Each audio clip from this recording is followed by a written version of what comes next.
You notice your roommate has been looking a little sad recently, down in the dumps, miserable, hopeless. You notice all he does in his free time is scroll his phone, watch a random YouTube video, and aimlessly waste his time on his electronics.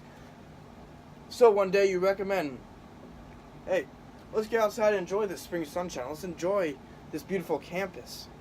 And you guys make this a daily occurrence, pulling your roommate out of his room and getting him outside and off his electronic screens. This is a very relatable scenario that personally my roommate and I have been in. And it shows that an increase in screen time can actually increase your symptoms of depression and vice versa. Getting out of your room, getting off your screens can decrease your depressive symptoms. This will be a very beneficial speech to listen to because there needs to be an increased awareness of how much screen time we are actually using. We need to prevent symptoms of depression by getting off our electronic screens. Who doesn't want to feel more happy? Who doesn't want to feel more happy? Who doesn't want to feel happier? Who wants to feel depressed? No one. So today I'll be explaining that excessive use of screen time is causing depression in teenagers. First, we need to understand how much screen time is an excessive amount.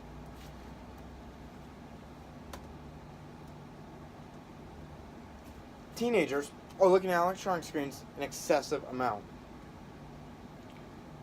What is screen time? Screen time is literally looking at an electronic screen, and that's it. Staring at an electronic screen is screen time. First, in January 2016, the Census Bureau created a national survey of children's health. It asked teenagers what their overall well-being is correlated to other activities, and one of the things they found is that teenagers who spent 7+ hours a day on their electronics, 7+ hours of screen time,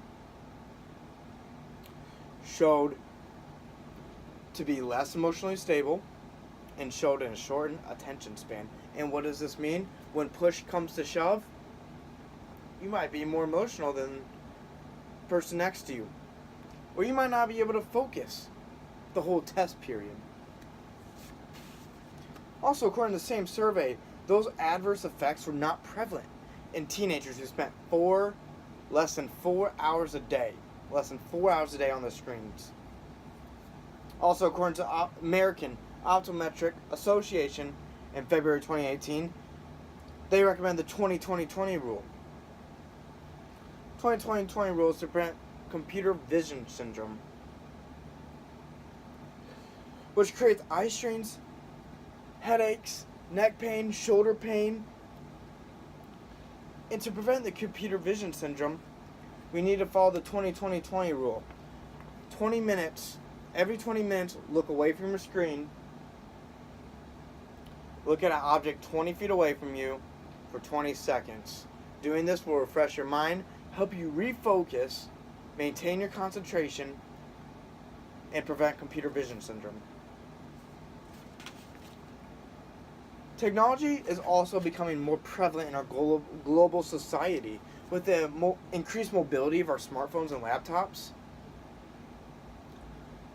It gives us the ability to always be looking at a screen.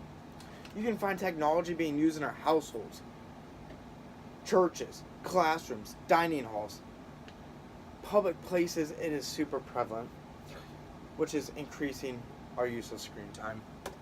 Now, this is smartphone ownership, a graph of smartphone ownership among teenagers in 2018.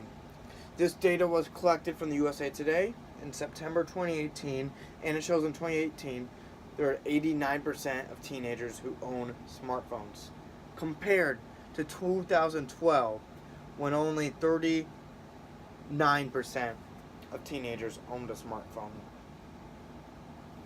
And I'm not saying smartphone ownership is a bad thing, but there needs to be that increased awareness of how much screen time we are actually using, especially at the teenage years. On a local scale, my former high school, Dunlap High School, located in Peoria, Illinois, all students now have Google Chromebooks to complete their homework on. So now they've moved away from paper and pencil and have increased their use of screen time, their screen time usage, by doing all their homework, completing all their homework on a Google Chromebook. And this can be consequential because they'll be staring at a screen more and more. The excessive use of screen time is causing more teenagers to develop depression. The Mayo Clinic in February 2018 described common symptoms of depression as sadness, irritability, feeling negative and worthless, poor performance and attendance in school, extremely sensitive, loss of interest in normal activities of that person, and little to none social interactions. Think back to my opening scenario. My roommate didn't want to go outside, didn't want to socialize, and just wanted to stay in his room. And that is not healthy, and that is depression. Another effect of excessive screen time is a loss of melatonin. According to the Times in January 2019, very recent, staring at the blue light from electronic screens can decrease melatonin in the body. Now, what is melatonin? Melatonin is a hormone produced by your body that affects your sleep-wake cycles. Less melatonin in your body makes it harder for you to sleep at night, and more melatonin in your body helps you fall asleep at night. That's why they offer melatonin pills for sleep aid.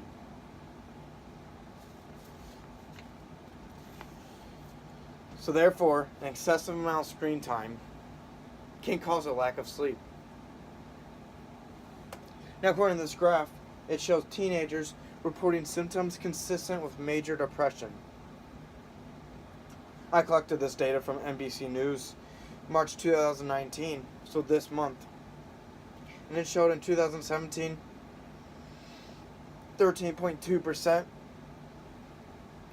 of teenagers reported symptoms of depression.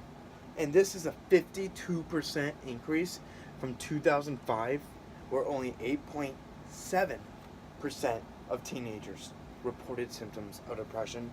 Not healthy.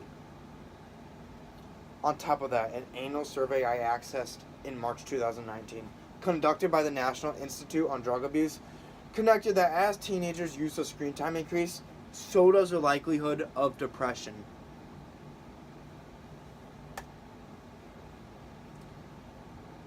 Excessive screen time use can cause depression because of cyberbullying. For example, harmful comments made on social media or on video games can make one feel bad about themselves. Cyberbullying, in case you don't know what it is bullying, but is conducted online.